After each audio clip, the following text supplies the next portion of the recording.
Brenda Bruce, Clive Morton, and Alexander John in Host Planet Earth, a serial in 6 parts by Anne Howell and Colin Cooper. Part 2, The Empty Mines. A new discovery enables spacecraft to reach distant regions of the universe within weeks instead of years. But a mysterious sickness has been attacking the scientists concerned, and Professor Tate, who opposed the project, has died suddenly and horribly.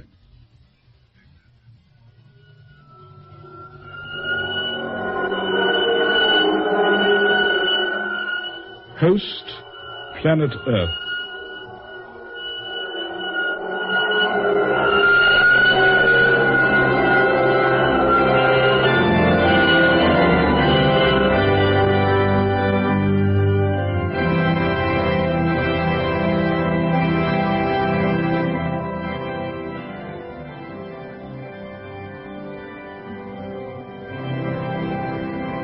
That's Tate neatly packed off.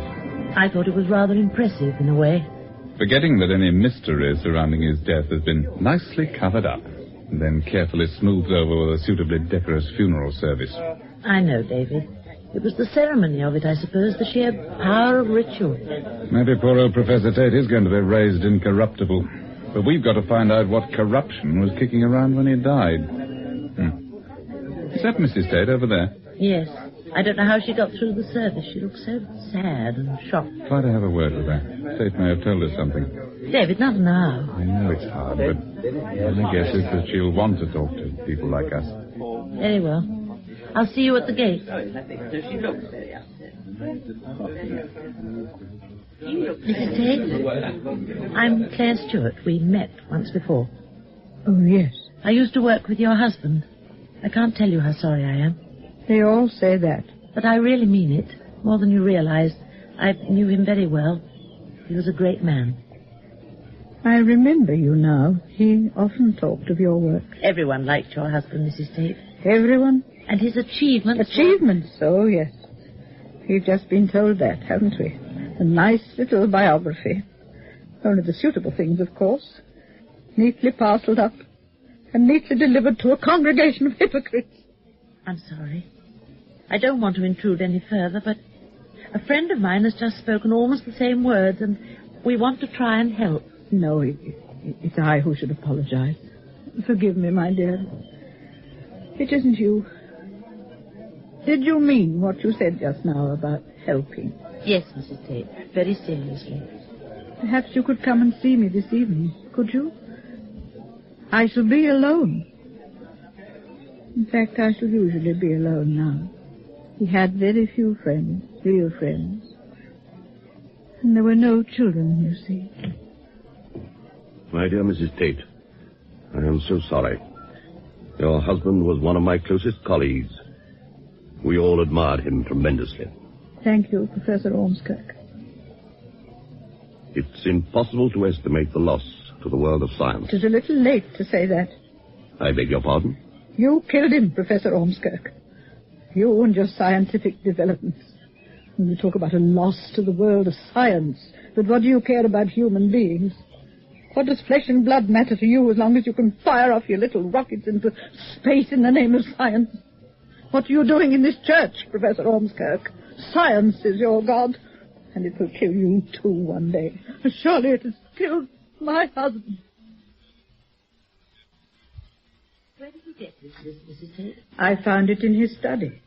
It's not something he'd leave lying around at the Stellar Research Institute. May I see? Yeah. I dare say you think I'm just an hysterical old woman after that outburst. In church, too. I couldn't help it. You see, I know there's something wrong. I know it wasn't a natural death. Benson's name's been added in pencil. Do you know him? He's in hospital. He had a road accident shortly before your husband died. Miss Stewart was in the car. Yes, I heard. He's lucky to be alive. Many of the people on that list are dead, Mr. Holland, and no one knows why. If they do, they aren't saved. I knew, of course, that your husband was concerned at the high rate of sickness among scientists. Concerned? It was more than concern, my dear. It's been preying on his mind for months, and now this. I know how you must feel. Do you? Does anyone? I wonder. If I were a scientist, if I were in your place, I'd get out. I don't know exactly what you're doing with those rockets. My husband never told me very much, but I do know that no good will come of it. Go before it's too late, my dear. Do something else. Mrs. Tate, forgive me for asking this, but the coroner's findings... Yes, Mr. Holland. Cardiac failure, natural causes. But I know there was nothing wrong with my husband's heart beyond the fact that it was 65 years old. But are you sure? I mean, these things do happen. We were married over 40 years ago. When two people live together for that length of time, they learn about each other almost everything that is to be learned. But that's not all. I saw him, you know, after it happened. I had to go and identify him. Mr. Holland, there was a mark on his neck. A mark? On the right side, just below the ear. When I pointed it out, they told me it was probably a small cut made while shaving. It didn't look like that to me. What did it look like? A bite, Mr. Holland. A bite.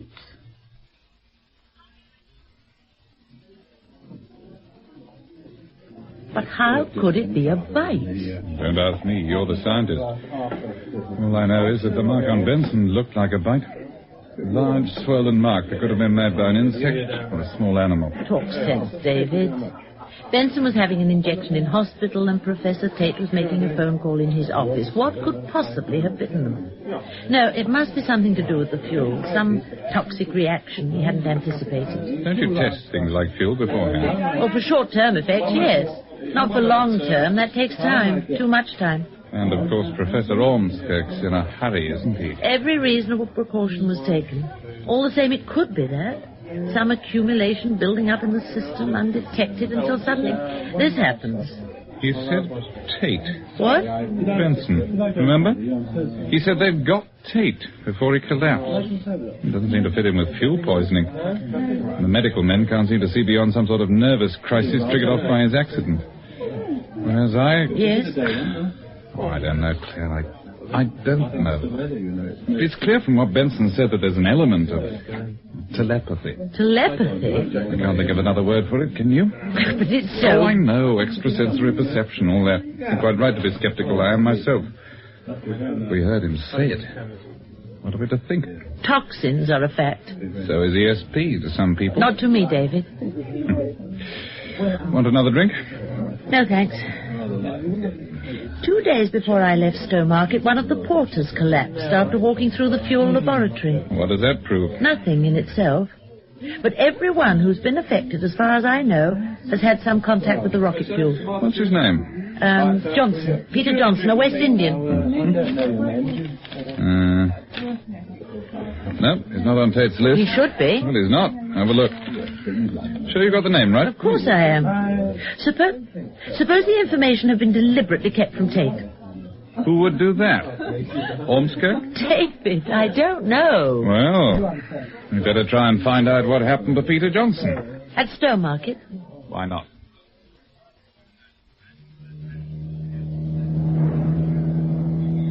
I'll try the personnel office first. They keep a record of everything that happens to the staff, even too thick. I'm coming too. They won't let you in without a pass. Not even with you to hold my hand? Even Professor Ormskirk has to show his pass. How far to go now? About half a mile. What are you doing? Do they search cars? Oh, no. They check the passes and then wave you through if the passes are in order. Why? If they don't see me, they won't know I haven't got a pass, will they? I suppose you could hide in the boot. Can you drive? Yes. Good. You can lock me in the boot. If the guards want to open it, say you've only hired or borrowed the car and you haven't got a key, okay? Yes. Sure you want to go through with it? I haven't forgotten why we're doing this. It's not only Harry Benson and Professor Tate. It's not just those two men up there orbiting in Ormskirk's latest rocket. Well, there is something wrong, isn't there, David? So we've got to go through with it. Here's the key. Don't lose it or I'll be in real trouble.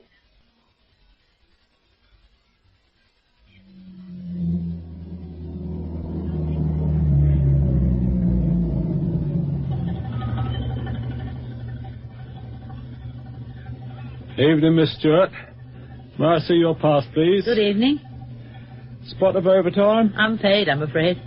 Well, I dare say you find the work interesting for its own sake, miss. Oh, yes, I do. Thank you, Miss Stewart. All in order. Thank you. Is that a new car, miss? Yes. I thought I hadn't seen it before. Good cars they are. All right for touring abroad if you like that sort of thing. Plenty of room in the boot. Yes, there is. Well, excuse me, I must be going. Of course, miss. Good night, miss.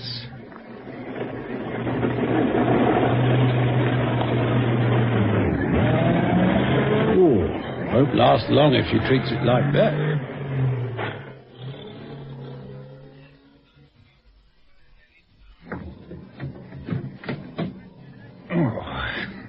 That's better. A lot of chat in the gate, wasn't there? I couldn't help it. He would go on. Plenty of room in the boot, eh? He wants to try it sometime. Well, we got through. So much for checks. Where's the personnel office? Over here. It'll be empty. The clerical staff never work late. Now, wait a moment. We want the torch and the screwdriver, I think, might come in useful. Oh, we better get inside before the security patrol comes along. Okay, lead the way. Well, that seems to be it. 3 filing cabinets and not a Johnson amongst Well, them. there must be something. What's in here? 1 desk only. Personnel officer himself. Herself, it's a woman. Perhaps she keeps a secret file. Not much in this drawer. Rubber bands, box of paper clips. If it's a secret file, you won't find it in unlocked drawers. I know. But there might be a key. This drawer's locked. And take the torch.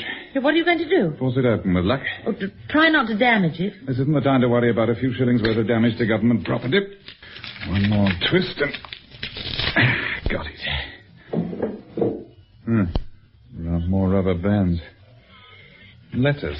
Is that all? Let's see. Employment exchange. Gladys Wills applying for a job as a shorthand typist. Shorthand speed 60 WPM. Is that good? Oh, David, don't waste time. I'm so afraid someone will find us here. What will they do to us? I don't know. I used to feel so secure in this job, but since Harry collapsed and all the others, I've got the feeling that anything could happen. Something horrible is happening, and it's got me scared, David. I've never been so scared in my life. Hold on, I've got it. Look at this card. Johnson Peter, General Porter. Born Trinidad, 5/7/1941. Commenced work... Listen to this, Claire. Transferred Springhurst. Authority PJO. PJO? That's Ormskirk. He must have given the order. He must have kept the information from Tate. But where and what is Springhurst? Name of a village? A town? Or a hospital? Well, there should be a directory somewhere. This card should be in the card index in the other office. Someone wanted it kept out of the way. Ormskirk, I suppose. But why was he so anxious that Tate shouldn't know about it? Here you are. Local phone directory. Yes. Springer, Springfield's Garage, Springhurst, Mrs. G.E. Hello, what's this? Springhurst Mental Hospital near Lavenham. Well, it's not far from here. A mental hospital? I told you, it's an illness that affects people in different ways. We'll go there tomorrow. Now, let's get out of here.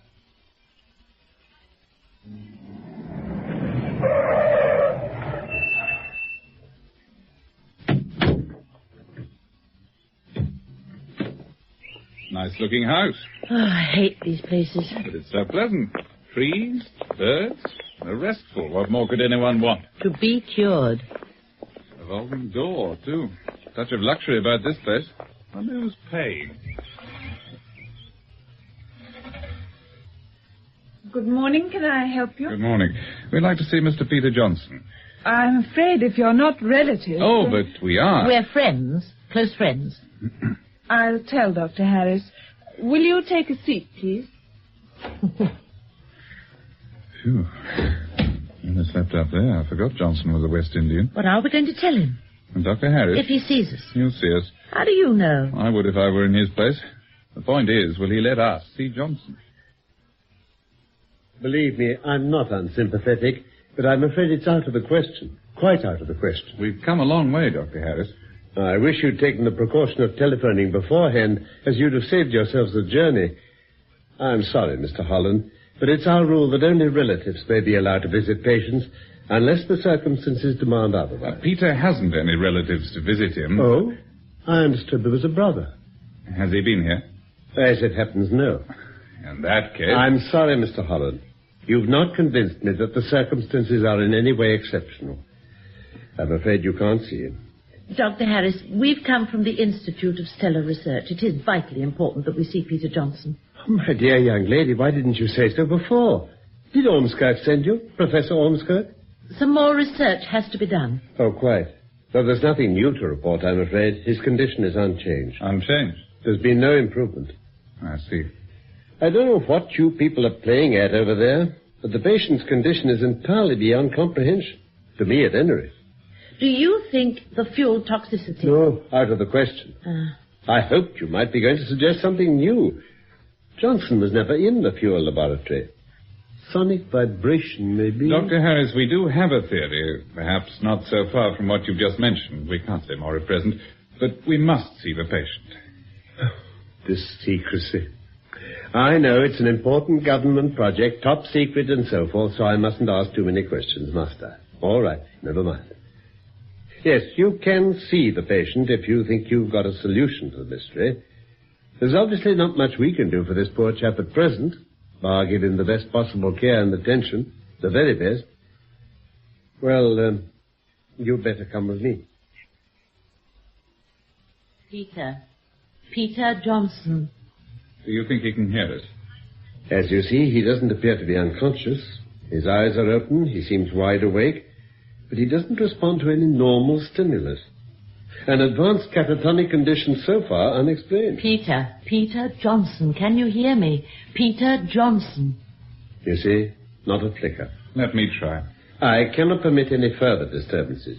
You've seen him, and you know that his condition has shown no improvement. I think we'd better leave it at that. But we've got to know more. I can only say I share your desire for enlightenment, Mr. Holland. There are so many things about this case for which it's impossible to find any rational explanation. The EEG, that is the encephalograph tracings, for example, I'd give 10 years of my life to know what they mean. You've seen them, no doubt. Well, we didn't, at least... Professor Ormskirk certainly received them. He sent an acknowledgement. You have come from Professor Ormskirk, haven't you? What did you make of the tracings, Doctor? I'm really not qualified to give an opinion. What was the opinion of your experts, then? If Ormskirk sent you, you ought to know. The EEG tracings have gone to your institute. They were accompanied by a report which made the position as clear as we were able. Did Ormskirk send you? I must say it seems highly irregular. I had no notification that you were coming, not a word. Isn't it also irregular to send EEG tracings to anyone who happens to ask for them? Who are you? I don't believe you're from the Institute. Who are you? Dr. Harris, this is my security pass card. I'm one of Professor Ormskirk's chief assistants. Oh. Now, please tell us just one more thing. After all, you're a doctor. You certainly care more about your patient's well-being than politics between physicists. Professor Ormskirk's a very busy man. He doesn't always follow every single problem. Oh, it's difficult to explain. I'm getting confused, but I know you care for Johnson's welfare, and so do we. Dr. Harris, please, can you tell us, has Johnson said anything whilst he's been here? Well, that's a harmless question. Not much, no. Certainly nothing that has any meaning we could discover. What did he say? A single word, no more. It's here in the case notes. Here we are. Patient uttered the word Tate several times. Tate? Can you tell us when he said it? Certainly. It was the 17th of this month. At 4:35 p.m.? How did you know? I put two and two together. Now, can we go back to those tracings? I've made my position clear. If you want to know any more, you must ask Professor Ormskirk. The matter's been taken out of my hands. By non-medical people. I prefer not to discuss that. There's nothing more I can tell you that I haven't already told the Institute.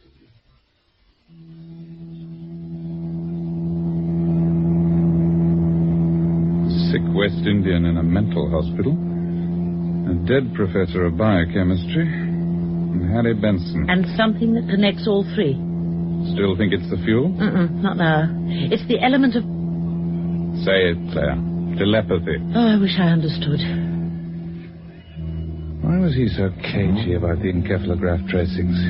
It was more than professional caution.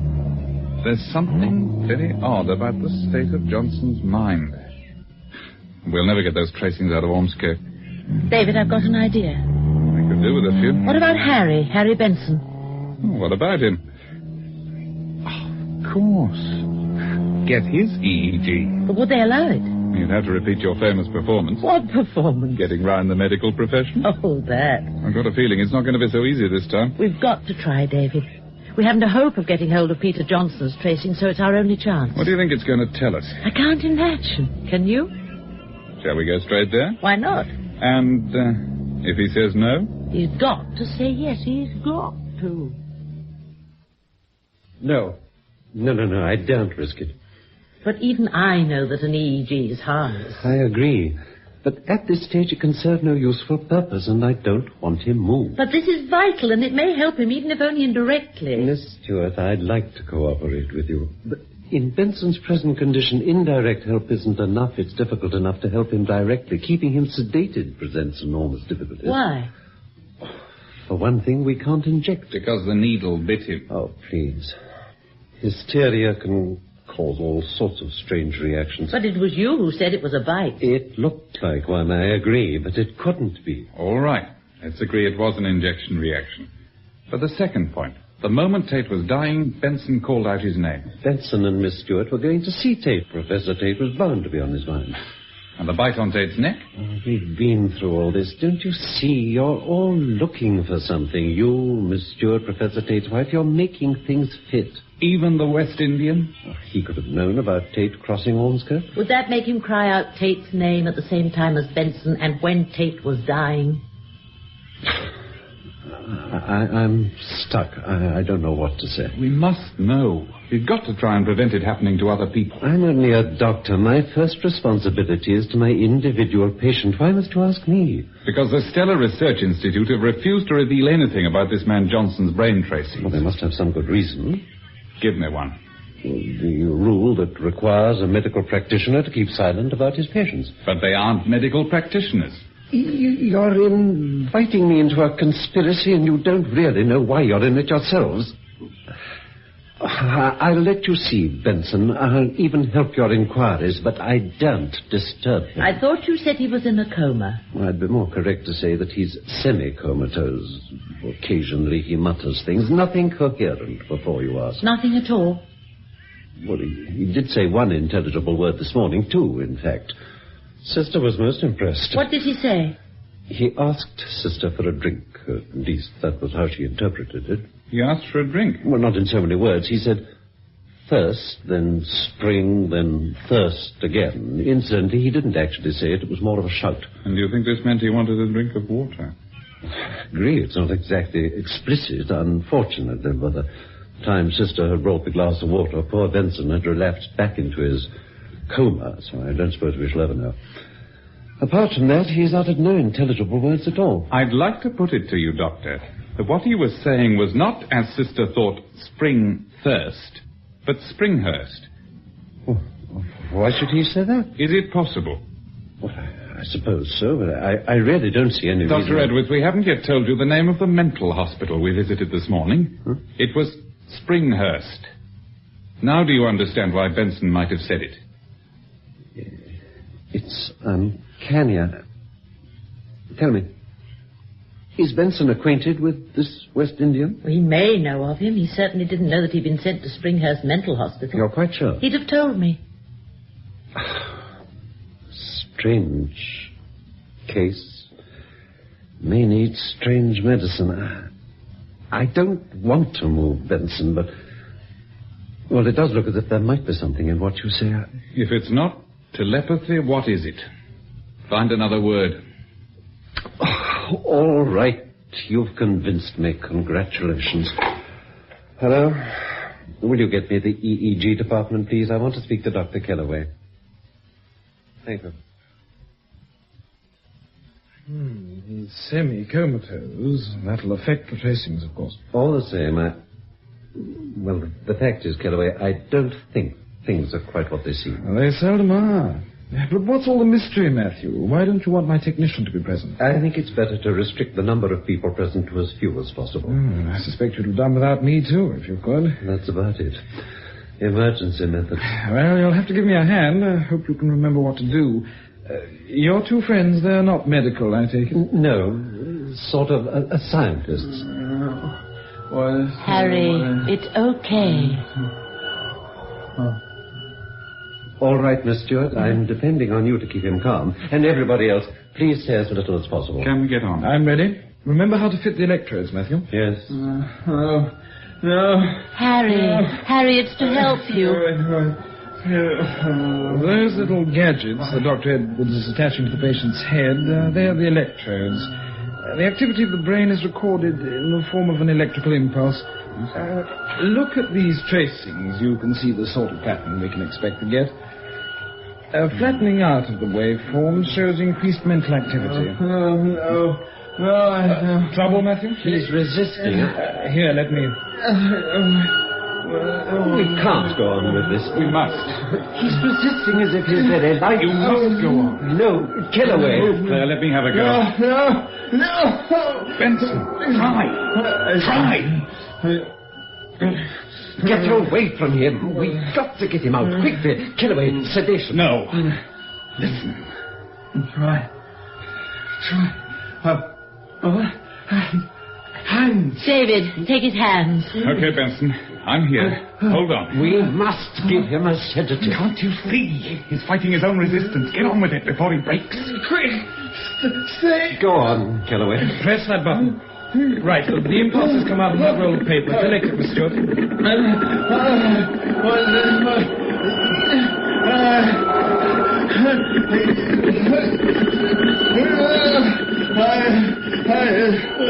For God's sake, hurry! We can't go on.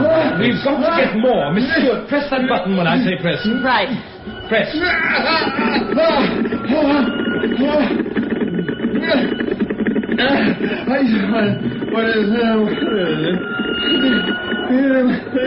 Kellaway, this is harming my patient. Stop.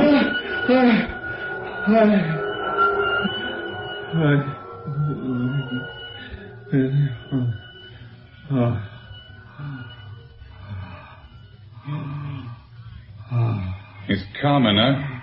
He's lapsing. He seems to be going to sleep. Dr. Edwards, he's not... No. No. He's all right. Edwards, look at this. Look at those waveforms. They're certainly very unusual. Unusual? They're impossible. Just look at the amplitude of those waves. What's this patient's history? I must admit Oh, but it is impossible. There must be some rational explanation. You see... What are you trying to tell us? I'm trying to tell you that here we have a man talking and struggling that is active. And yet the waveforms, instead of growing smaller, have become gigantic, monstrous. And anyway, they don't conform. Don't conform to what? To any known pattern of the human brain. In God's name, man, do you realize what you're saying? Yes, Matthew, I do. But what is it? I don't know. I only know what it isn't. But the impulses are coming from his brain. This is a man, an ordinary human being. Look, I admit that these impulses have come from this patient. I don't deny that they could have been transmitted by a brain, and that the brain may be his brain. But I will swear on oath, if necessary, that it is not a human brain.